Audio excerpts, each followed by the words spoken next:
বিসমিল্লাহির রহমানির রহিম। আসসালামু আলাইকুম। নতুন আরও একটি চাকরির খবর নিয়ে আপনাদের সাথে আছি আমি আজহাতুল্লাহ। এরকম নিত্য নতুন সরকারি ও বেসরকারি চাকরির খোঁজ খবর পেতে আমার এই আজহাতুল্লাহ অফিসিয়াল চ্যানেলটি সাবস্ক্রাইব করে রাখুন। ভিডিওটি ভালো লেগে থাকলে লাইক করবেন, কমেন্টস করবেন এবং শেয়ার করে দেবেন। চলুন কথা না বাড়িয়ে চলে যাই মূল ভিডিওতে।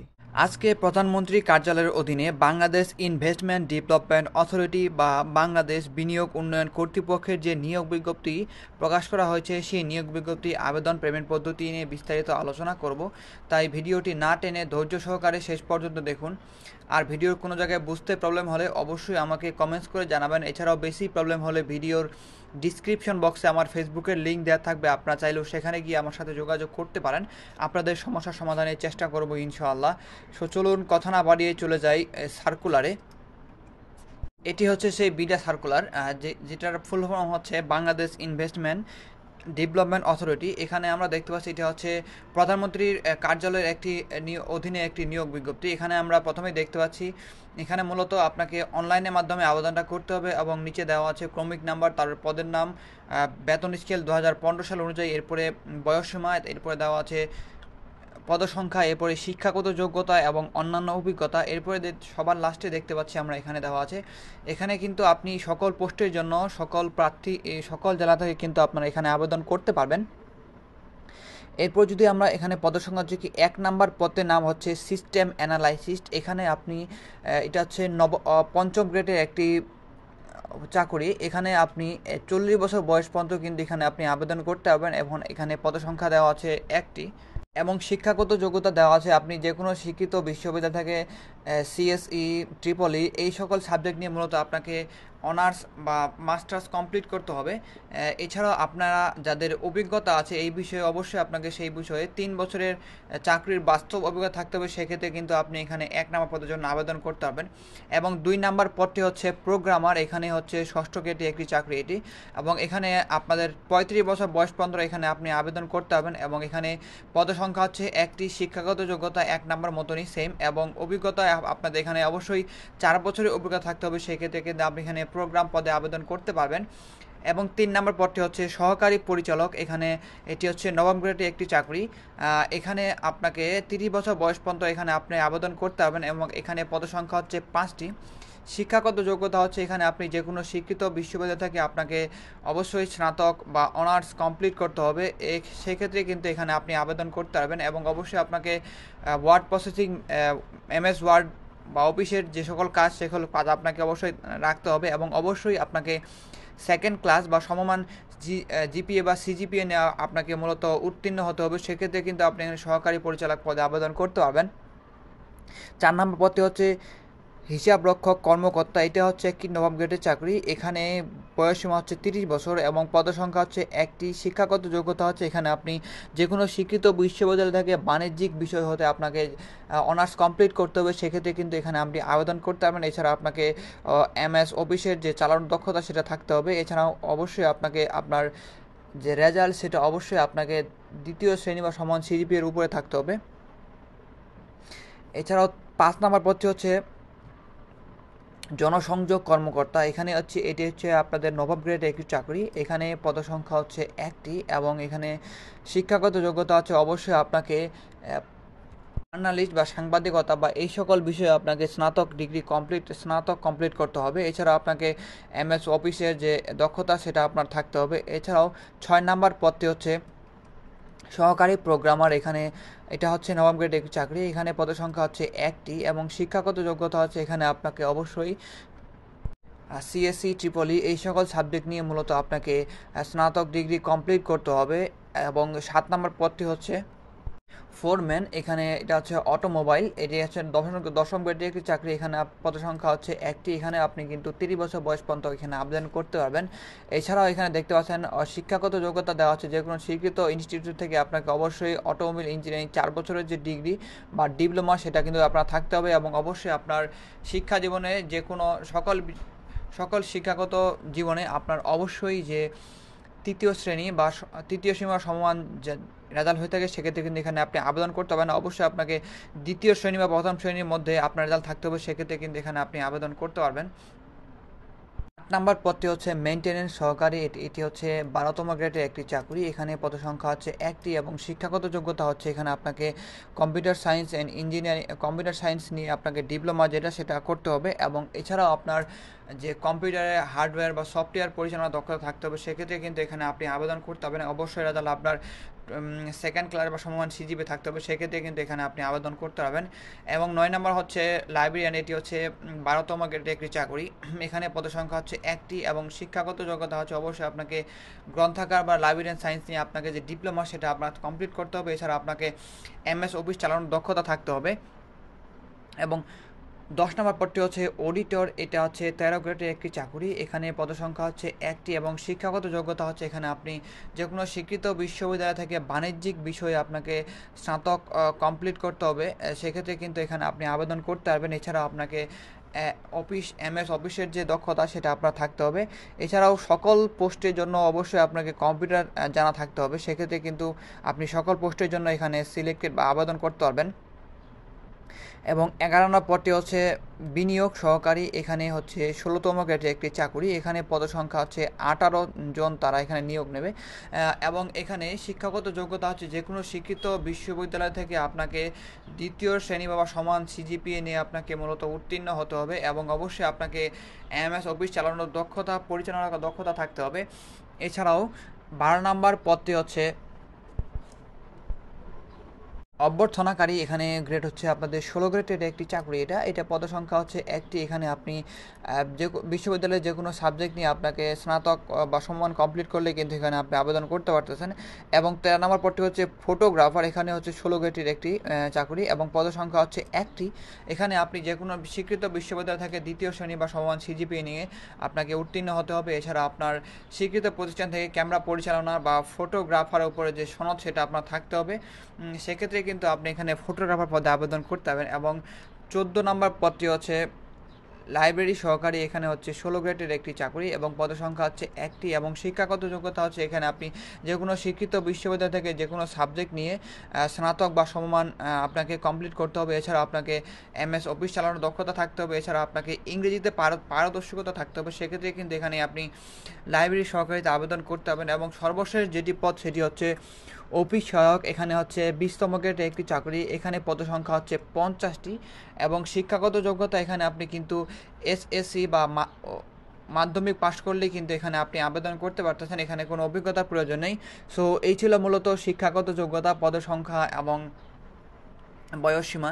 এবং যদি আমরা নিচে দেখি সেক্ষেত্রে এখানে বয়সসীমার একটা নির্দেশনা দেওয়া আছে। এখানে যারা আপনাদের বয়স কাউন্ট করা হয় মূলত 19 মে 2024 সালের মধ্যে যাদের প্রার্থীর বয়স হতে হবে 18 থেকে 30 বছর, এবং যাদের বিভাগীয় প্রার্থী তাদের জন্য হচ্ছে 18 থেকে 40 বছর বয়স পর্যন্ত আপনারা আবেদন করতে পারবেন। এছাড়াও যদি সার্কুলারটা একটু দেখাই প্রথম দিকে, এখানে প্রথমে আপনারা দেখতে পাচ্ছেন এখানে 1 নাম্বার এবং 2 নাম্বার এই দুইটি পদে 40 বছর এবং 35 বছর বয়স পর্যন্ত কিন্তু এখানে আপনারা আবেদন করতে পারতেছেন। এছাড়া যদি আমরা একটু নিচে দেখি সেক্ষেত্রে এখানে আমরা দেখতে পাচ্ছি যারা জেনারেল প্রার্থী এবং যারা 2 থেকে আপনাদের 3 থেকে 14 মাস পর্যন্ত আবেদন করবেন, অবশ্যই আপনার বয়স হতে হবে 18 থেকে 30 বছর। এবং যারা বিভাগের প্রার্থী বা আপনাদের কোটাধারী তাদের অবশ্যই আপনারা 32 বছর বয়স পর্যন্ত কিন্তু এখানে আপনারা আবেদন করতে পারবেন। এছাড়াও যদি আমরা নিচে দেখি সেক্ষেত্রে এখানে দেখতে পাচ্ছি এখানে আরও নির্দেশনা দেওয়া আছে। আপনারা যারা এটি বিস্তারিত পড়তে চান তারা ভিডিওর ডিসক্রিপশন বক্সে এটার লিঙ্ক পেয়ে যাবেন, সেখান থেকে ক্লিক করলেই দেখতে পাচ্ছেন এই যে আবেদন নিয়োগ বিজ্ঞপ্তি লিঙ্ক, এখানে ক্লিক করলে আপনি এই যে নিয়োগ বিজ্ঞপ্তি সেটা দেখতে পাবেন। সো সেখান থেকে আপনারা বিস্তারিত দেখে নিতে পারেন। এছাড়াও আমরা যদি একটু নিচে দেখি সেক্ষেত্রে দেখতে পাচ্ছি এখানে আপনাকে এই যে ওয়েবসাইট, এই ওয়েবসাইটের মাধ্যমে আপনাকে আবেদনটা করতে হবে। এবং নিচে দেওয়া আছে আবেদনের সময়সীমা। এখানে আবেদন শুরু হয়েছে 20 মে 2024 সালের সকাল 10টা থেকে আবেদন শুরু হয়েছে এবং আবেদন চলবে হচ্ছে আপনাদের 4 জুলাই 2024 সালের বিকেল 5টা পর্যন্ত। এখানে আপনি অনলাইনের মাধ্যমে আবেদনটা করতে পারবেন। এবং নিচে দেখতে পাচ্ছেন ছবি এবং সিগনেচার সাইজ দেওয়া আছে। অবশ্যই আপনার ছবির সাইজ হতে হবে 300x300 এবং সিগনেচার হতে হবে 300x80। এবং অবশ্যই আপনাকে সেই ছবিটা 6 মাস এর পূর্বে হলে কিন্তু এখানে আপনার সমস্যা হতে পারে, বা আপনার অবশ্যই রিসেন্ট যে ছবি সেগুলো আপনি দিবেন। এছাড়াও যাদের ছবি এবং সিগনেচার রিসার্চ করতে প্রবলেম তাদের সুবিধার্থে আমি ভিডিও ডিসক্রিপশন বক্সে একটি ভিডিওর লিঙ্ক দিয়ে রেখেছি, দেখতে পাচ্ছেন ছবি এবং সিগনেচার রিসার্চ করার লিঙ্ক। এই লিঙ্কে ক্লিক করলে আপনি খুব সহজে অনলাইনের মাধ্যমে ছবি এবং আপনার সিগনেচার রিসার্চ করে নিতে পারবেন। এরপরে যদি নিচে দেখি সেক্ষেত্রে এখানে দেওয়া আছে আপনাকে মূলত কত টাকা পেমেন্ট করতে হবে। এখানে দেওয়া আছে 1 থেকে 6 নাম্বার পদের জন্য আপনাকে 669 টাকা আপনাকে পেমেন্ট করতে হবে, এবং 7 নাম্বার পদের জন্য আপনাকে 558 টাকা, এবং 7 থেকে 9 নাম্বার পদের জন্য আপনাকে এবং 8 নাম্বার পদের জন্য আপনাকে পেমেন্ট করতে হবে 335 টাকা, এবং 10 থেকে 14 নম্বর পর্যন্ত আপনাকে পেমেন্ট করতে হবে 15 নম্বর পদের জন্য আপনাকে মূলত 112 টাকা পেমেন্ট করতে হবে। এবং পেমেন্টটা কীভাবে করবেন তা আমি একটু পরে আপনাদের দেখিয়ে দেবো। এছাড়াও যদি আপনার কোনো প্রকার প্রবলেম হয়ে থাকে সেক্ষেত্রে দেখতে পাচ্ছেন এখানে তাদের হেল্পলাইনের মাধ্যমে কিন্তু আপনি এখানে তাদের সাথে যোগাযোগ করতে পারেন। এছাড়া SMS পাঠিয়ে তাদের সাথে যোগাযোগ করতে পারেন।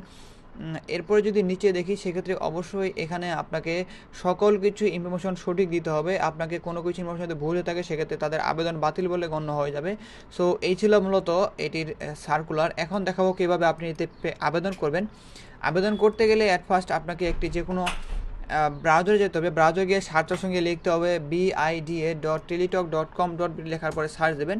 সার্চ দেওয়ার পরে দেখতে পাচ্ছেন এরকম একটা পেজ আমাদের সামনে ওপেন হয়ে যাবে। এখানে আপনি দেখতে পাচ্ছেন উপরে শুরুর ডেট দেওয়া আছে এবং আপনাদের শেষ ডেট দেওয়া আছে। যেহেতু আমরা আবেদন করব সেক্ষেত্রে দেখতে পাচ্ছেন আপনাকে এখানে অ্যাপ্লিকেশন ফর্ম এখানে ক্লিক করতে হবে। এখানে ক্লিক করার পরে দেখতে পাচ্ছেন আপনি যেই পদে আবেদন করতে চান সেই পদের বাম পাশে দেখতে পাচ্ছেন টিক মার্ক দেওয়ার অপশন আছে। এখানে আপনি টিক মার্ক দিয়ে দিবেন। টিক মার্ক দেওয়ার পরে দেখতে পাচ্ছেন আপনি এখানে নিচে নেক্সটে ক্লিক করবেন। নেক্সটে ক্লিক করার পরে দেখতে পাচ্ছেন এরকম একটা পেজ আবারও আপনাদের সামনে ওপেন হয়ে যাবে। এখানে আপনি যারা প্রিমিয়াম মেম্বার সেক্ষেত্রে আপনাকে এখানে এই ঘরটা ফিল আপ করতে হবে। যদি হয়ে থাকেন সেক্ষেত্রে ইয়েস দেবেন এবং না হয়ে থাকে নো দিবেন। আপনারা যারা প্রিমিয়াম মেম্বার হতে চান সেক্ষেত্রে আপনাদের সুবিধার্থে আমি ভিডিও ডিসক্রিপশন বক্সে একটি ভিডিও লিঙ্ক দিয়ে রেখেছি, দেখতে পাচ্ছেন প্রিমিয়াম মেম্বার হয় লিঙ্ক। এই লিঙ্কে ক্লিক করলে আপনি খুব সহজে অনলাইনের মাধ্যমে ভিডিও দেখার মাধ্যমে বুঝে নিতে পারবেন কীভাবে আপনি মেম্বার হবেন এবং এটির সুবিধা এবং অসুবিধা। মেম্বার হলে আপনি খুব সহজেই এই ধরনের চাকরি 1 মিনিটের মধ্যে আবেদনটা করে ফেলতে পারবেন। সো এখন আপনাদের দেখাবো কীভাবে আপনি 1 মিনিটের মধ্যে আবেদনটা করতেছি। সেক্ষেত্রে আপনাকে যারা মেম্বার সেক্ষেত্রে আপনাকে ইয়েস দেবেন। ইয়েস দেওয়ার পরে আপনাকে একটা নাম্বার দেওয়া হবে, সেই নাম্বার আপনি এখানে দিয়ে দিবেন। দিয়ে দেওয়ার পরে নেক্সটে ক্লিক করতে হবে। নেক্সটে ক্লিক করার পরে দেখতে পাচ্ছেন এই আপনার সকল কিছু ইনফরমেশন এখানে চলে আসছে। আপনাকে আর নতুন করে কোনো কিছু ফিল আপ করতে হবে না। সেক্ষেত্রে অবশ্যই কিন্তু আপনাকে প্রিমিয়াম মেম্বার সেক্ষেত্রে হতে হবে। এবং দেখতে পাচ্ছেন যারা মেম্বার না সেক্ষেত্রে অবশ্যই এখানে আপনাকে সকল কিছু ইনফরমেশন সঠিক এবং নির্ভুল তথ্য দিয়ে কিন্তু আপনাকে এই ফর্মটা ফিল আপ করতে হবে। সো প্রথমে আপনাকে আপনার নাম, পরে আছে আপনাকে বাংলায় ইংরেজিতে সেমভাবে বাবার নাম মায়ের নাম বাংলায় এবং ইংরেজিতে লিখতে হবে। তারপরে হচ্ছে জন্ম তারিখ। এরপর নিচে দেখতে পাচ্ছেন এখানে আপনাকে জন্ম তারিখ ফিল আপ করার পরে আপনাকে আপনার ন্যাশনালিটি এখানে অটো দেওয়া থাকবে। এরপরে আপনার ধর্ম, তারপরে আপনার জেন্ডার সিলেক্ট করবেন। এছাড়াও এখানে আপনি দেখতে পাচ্ছেন এখানে আপনার এনআইডি নাম্বার বা জন্ম নিবন্ধন নাম্বার দুটো একটা দিলে হয়। এরপরে আপনার যদি পাসপোর্ট থেকে থাকে সেক্ষেত্রে দিবেন। এরপরে আপনি যদি সিঙ্গেল হয়ে থাকেন সিঙ্গেল দেবেন, যদি বিবাহিত হয়ে থাকেন সেক্ষেত্রে বিবাহিত দেবেন। এবং এখানে আপনাকে ফোন নাম্বার দুটো ফোন নাম্বার সেম দিতে হবে এবং এখানে আপনাকে একটি সচল মেইল নাম্বার দিতে হবে এবং অবশ্যই সেটা ফোন নাম্বারটা সচল থাকতে হবে, সবসময় যাতে অন থাকে সেই ফোন নাম্বার আপনি দিবেন, কারণ সেই ফোন নাম্বারে SMS যাবে। এবং আপনার যদি কোনো কোটা থেকে থাকে সেক্ষেত্রে দিবেন, না হলে নো দিয়ে রাখবেন। আর এখানে কিন্তু ডিপার্টমেন্টের ক্যান্ডিডেট কোনো অপশন নাই, সেক্ষেত্রে এখানে আপনাকে দিতে হবে না সেটা। এবং নিচে দেখতে পাচ্ছেন এখানে আপনাকে আপনার যে এখানে আপনাকে ঠিকানা বার ফিল আপ করতে হবে। প্রথমে কেয়ার অফে আপনি আপনার বাবার নাম, মায়ের নাম অথবা বড় ভাইয়ের নাম দিতে পারেন। এরপরে আপনাকে রোড নাম্বার, ডিস্ট্রিক্ট, তার উপজেলা, পোস্ট অফিস এবং পোস্টাল কোড লিখতে হবে। আপনার দুই অ্যাড্রেস যদি সেম হয়ে থাকে সেক্ষেত্রে এখানে দেখতে পাচ্ছেন সেম অ্যাজ প্রেজেন্ট অ্যাড্রেস, এখানে ক্লিক করবেন। এরপরে দেখতে পাচ্ছেন আপনাকে এডুকেশন বার ফিল আপ করতে হবে। আপনি যেই পদে আবেদন করতেছেন সেই পদের এডুকেশন কোয়ালিফিকেশন যে পর্যন্ত চেয়েছে সেই পর্যন্ত এখানে আপনাকে মূলত ফিল আপ করতে হবে। সো এখানে আপনাকে সকল কিছু প্রথমে আপনাকে SSC, পরে আপনাকে HSC ফিল আপ করতে হবে। HSC ফিল আপ করার পরে আপনার যদি গ্র্যাজুয়েশন থেকে থাকে সেক্ষেত্রে আপনি দিবেন। এছাড়াও যদি আপনার মাস্টার্স থেকে থাকে সেক্ষেত্রে আপনি টিক মার্ক দিবেন এবং টিক মার্ক দিয়ে সকল কিছু ফিল আপ করে দিবেন। এরপর নিচে দেখতে পাচ্ছেন আপনাকে এখানে দেওয়া আছে যে আপনার জব এক্সপিরিয়েন্স। আপনার যদি কোনো জব এক্সপিরিয়েন্স থেকে থাকে সেক্ষেত্রে টিক মার্ক দেবেন এবং টিক মার্ক দিয়ে জব এক্সপিরিয়েন্সের ডিটেলস আপনাকে এখানে মূলত লিখতে হবে। লিখে দেওয়ার পরে যদি না থাকে সেক্ষেত্রে টিক মার্ক দেওয়ার দরকার নেই। এরপরে দেখতে পাচ্ছেন এখানে আদার্স একটি কোয়ালিফিকেশন যোগ হয়েছে, সেটা হচ্ছে আপনি কি কম্পিউটারে MS অফিস পারেন কিনা, এবং আমি যদি আপনাদের সার্কুলার দেখাই, এখানে সার্কুলারে প্রত্যেকটাতে লেখা আছে আপনাকে অবশ্যই MS অফিস পরিচালনা দক্ষতা থাকতে হবে। সেক্ষেত্রে কিন্তু এখানে আপনি আবেদন করতে পারবেন। সেক্ষেত্রে কিন্তু এখানে আপনার এই যে প্রশ্নটা সেটা করা হয়েছে, অবশ্যই সেটা আপনাকে ইয়েস দিতে হবে। ইয়েস দেওয়ার পরে এই যে দেখতে পাচ্ছেন আপনাকে এখানে ভেরিফিকেশন কোড বা সেটা আপনাকে এখানে সেমভাবে তুলে দিতে হবে, এবং তুলে দেওয়ার পরে আপনি সকল কিছু দেখবেন সকল কিছু ঠিক আছে কিনা। সকল কিছু ইনফরমেশন ঠিক থাকলে সেক্ষেত্রে আপনি এই দেখতে পাচ্ছেন আই ডিক্লার দিয়ে এখানে টিকমার্ক দেবেন। টিকমার্ক দিয়ে আপনি সাবমিটে ক্লিক করে দেবেন। সাবমিটে ক্লিক করা হয়ে গেলে দেখতে পাচ্ছেন এরকম একটা পেজ আবারও আপনাদের সামনে ওপেন হয়ে যাবে। এটা হচ্ছে আপনার অ্যাপ্লিকেশন রিভিউ। আপনি এতক্ষণ ধরে যা ফিল আপ করেছেন সকল কিছু ইনফরমেশন এখানে দেখতে পাবেন। সো আবারও আপনি ভালোভাবে চেক করে নেবেন যে সকল কিছু ইনফরমেশন আপনার ঠিক আছে কিনা, এবং সকল কিছু ইনফরমেশন ঠিক থাকলে নিচে দেখতে পাচ্ছেন আপনাকে ছবি এবং সিগনেচার এখানে অ্যাড করতে হবে। এখানে চুজ ফাইলে ক্লিক করবেন। চুজ ফাইলে ক্লিক করলে আপনার ছবি এবং সিগনেচার এখান থেকে আপনি অ্যাড করে দেবেন। অ্যাড করে দেওয়ার পরে দেখতে পাচ্ছেন এখানে আই ডিক্লার দিয়ে এখানে টিকমার্ক দেবেন, এবং টিকমার্ক দিয়ে আপনি সর্বশেষ এই যে সাবমিট এখানে টিকমার্ক ক্লিক করবেন, এবং ক্লিক করার পরে দেখতে পাচ্ছেন আপনার অ্যাপ্লিকেশন হয়ে গেছে। এটা হচ্ছে মূলত আপনার অ্যাপ্লিকেশন কপি। আপনি যদি পেমেন্ট করার পরে এই অ্যাপ্লিকেশন কপিটা তোলেন সেক্ষেত্রে উপরে দেখতে পাচ্ছেন পেইড, এটা পেইড অপশন থাকবে, আনপেড থাকবে না, পেইড হয়ে যাবে। সেক্ষেত্রে এখন আপনাদের বলি কীভাবে আপনি এটাতে পেমেন্টটা করবেন। পেমেন্ট করতে গেলে অ্যাট ফার্স্ট আপনাকে যে কোনো একটি টেলিটক সিম থাকতে হবে, এবং আপনাকে মেসেজ অপশানে গিয়ে টাইপ করতে হবে BIDA স্পেস দিবেন। স্পেস দেওয়ার পরে দেখতে পাচ্ছেন এই যে ইউজার আইডি সেমভাবে তুলে দেবেন। এই যে দেখতে পাচ্ছেন এক্সাম্পল, এই এক্সাম্পল সেম তুলে দিলে হয়ে যায়, আর কোনো সমস্যা হয় না। সেক্ষেত্রে আপনাকে মেসেজ পাঠাতে হবে 16222 নাম্বারে। মেসেজ পাঠানো হয়ে গেলে আপনাকে একটা ফিরতি SMS দেওয়া হবে। সেই SMS আপনাকে আপনার পোস্টের নাম, আপনার নাম এবং আপনাকে একটা 8 সংখ্যার পিন নাম্বার দেওয়া হবে। সেই পিন নাম্বার আপনি অন্য জায়গায় লিখে রাখবেন বা কপি করে রাখবেন। আবারও আপনাকে মেসেজ অপশানে গিয়ে টাইপ করতে হবে BIDA স্পেস দিতে হবে। স্পেস দিয়ে YES বড় হাতে দেওয়ার পরে আপনাকে যে কোড নাম্বার দেওয়া হয়েছে সেই কোড নাম্বার দিয়ে দেবেন। দেওয়ার পরে 16222 নাম্বারে আপনাকে মেসেজ পাঠাতে হবে। মেসেজ পাঠানো হয়ে গেলে আপনাকে একটা ফিরতি SMS আপনাকে ইউজার আইডি এবং পাসওয়ার্ড দিয়ে দেওয়া হবে। আপনি সেই ইউজার আইডি পাসওয়ার্ড আপনি সংরক্ষণ করে রাখবেন। এছাড়াও আপনি যে ফোন নাম্বার দিয়েছিলেন নিচে দেখতে পাচ্ছেন এই যে ফোন নাম্বার, এই ফোন নাম্বারে আপনাকে কিন্তু সেম কোড যাবে। সেই কোড আপনি সংরক্ষণ করে রাখবেন, এবং পরীক্ষার 8 দিন বা 10 দিন বা 1 সপ্তাহ আগে কিন্তু আপনাকে মেসেজের মাধ্যমে জানিয়ে দেওয়া হবে অ্যাডমিট কার্ড তোলার জন্য, এবং সেই মেসেজ অনুযায়ী কিন্তু আপনি অ্যাডমিট কার্ড তুলবেন। সো এই ছিল মূলত পেমেন্ট সিস্টেম। এবং আমি যদি আপনাদের কোশ্চিন সম্পর্কে কিছু বলি, এখানে আপনার কোশ্চিন সম্ভবত আপনাদের এখানে MCQ হবে, এরপরে লিখিত পরীক্ষা হবে। সেক্ষেত্রে আপনার গ্রেড অনুযায়ী কিন্তু এখানে পরীক্ষা হয়। আপনাদের 12 থেকে বা 11 থেকে 20তম গ্রেডের পরীক্ষা সাধারণত লিখিত হয়, এবং এর উপরে সাধারণত আপনাদের MCQ এবং লিখিত পরীক্ষা দুটাই অনুষ্ঠিত হয়।